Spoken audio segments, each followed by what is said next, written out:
রান্নার নতুন একটা ভিডিওতে অনেক স্বাগত বন্ধুরা। তো প্রথমেই বেরেস্তা ভাজা দিয়ে শুরু করলাম আর টক দই ফাটানো নিয়ে।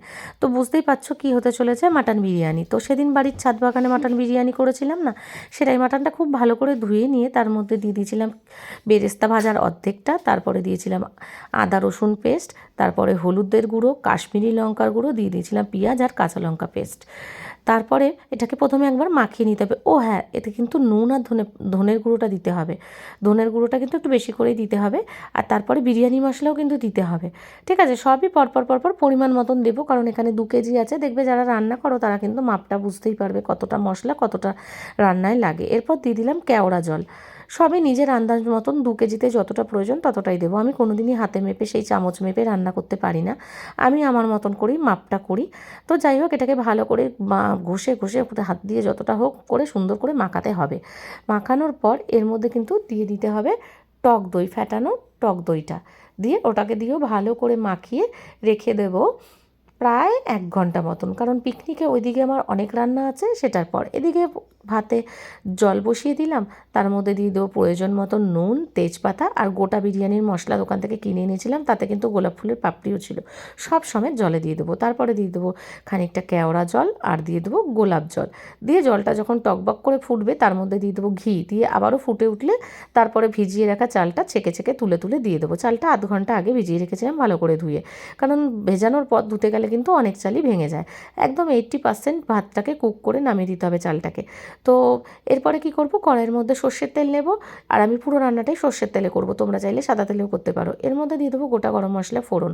ফোড়নটা ভাজা ভাজা হয়ে গেলে যে ম্যারিনেট করা মাংসটা রেখেছিলাম সেটা দেবো। কিন্তু এতটা বড় কড়াই ছিল যে নিচের দিকে তেল ছিল, তো মানে ঢালতে ভয় পেয়েছিলাম। প্রথমেই মশলার খানিকটা পড়ে না মশলাটা একটু লাল হয়ে গেছিলো, কিন্তু স্বাদের কোনো হেরফের হয়নি, পুরো তারপর ঢেলে দিয়েছিলাম সাথে সাথে ওইটা, মানে ম্যারিনেট করা মাংসটা, খাসির মাংসটা। তারপরে পরিমাণ মতন আবারও একটুখানি নুন বুঝে, একটুখানি 2-4 দানা চিনি এরকম করে দিয়ে কষাতে লাগলাম। কষানো যখন হয়ে গেল তারপরে এর মধ্যে গোটা আলুগুলো দিয়ে দিলাম। এবার আর আলু ভেজে নিইনি হলুদ নুন দিয়ে, বা সেদ্ধ করেও নিইনি।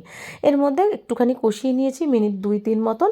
তারপরে এর মধ্যে কিন্তু ঘি দিয়ে দিতে হবে বেশি করে শেষে রান্নার পর। তারপর এবার সব একটা তুলে একটা বড় প্রেশার কুকারের মধ্যে নিয়ে নিলাম। নিয়ে এরপর জল ফুটিয়ে নিয়ে যতটা পরিমাণে মাংস আছে সেই টাই অবস্থায় আমি জলটা দিয়ে দিলাম, গরম জলটা 3টে ঠিক সেটি দিয়েছিলাম। প্রেশার কুকারটা ভীষণই ভালো।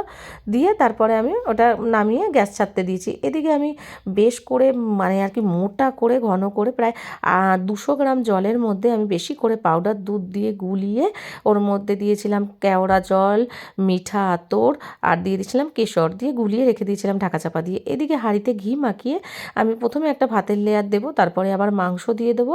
আর আমরা ডিম দিই, চাইলে তোমরা ডিমও দিতে পারো। দিয়ে তারপরে উপরে একটুখানি বেরেস্তা দিয়ে দেবো ছড়িয়ে, তারপরে বিরিয়ানি মশলা দেবো, আর যে দুধের মিশ্রণটা করে রেখেছি ওটা একটু দিয়ে দেবো।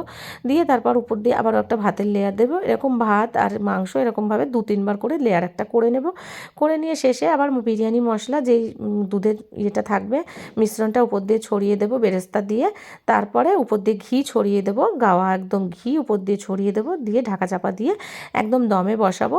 তো প্রথম 5 মিনিটটা একটু হাই ফ্লেমে বসাতে হবে, তারপর কমিয়ে দিয়ে লো ফ্লেমে 25 মিনিট মতন দিতে হবে। টোটাল হলো 30 মিনিট দমে দিতে হবে। তারপর আরও 10 মিনিট ওটা ঢাকা অবস্থায় রেখে দিয়ে গরম গরম সার্ভ করতে হবে। বন্ধুরা অসাধারণ হয়েছিল, সবাই বলেছিল পুরো মনে হচ্ছে রেস্টুরেন্টেরটা খাচ্ছে। যাই হোক, তোমরা অবশ্যই এভাবে ট্রাই করো, আর যারা যারা করো তাদের তো কোনো কথাই নেই জানবে। আর আলুগুলো না অনেকটা পরিমাণ সেদ্ধ ছিল বলে আমি ভেতরের লেয়ারে দিইনি, উপরে ঢুকিয়ে ঢুকিয়ে দিয়ে দিয়েছিলাম। কারণ কি ভেতরে দিলে আর কিন্তু আস্ত পেতাম না, একদম গলে প্যাক হয়ে যেত, কারণ 30 মিনিট ওটা দমে হবে, তো সেই কারণে। তো ভালো লাগলে লাইক কমেন্ট শেয়ার করো। আবার পরে দেখা হচ্ছে। তোমরা খুব ভালো থেকো, সুস্থ থেকো।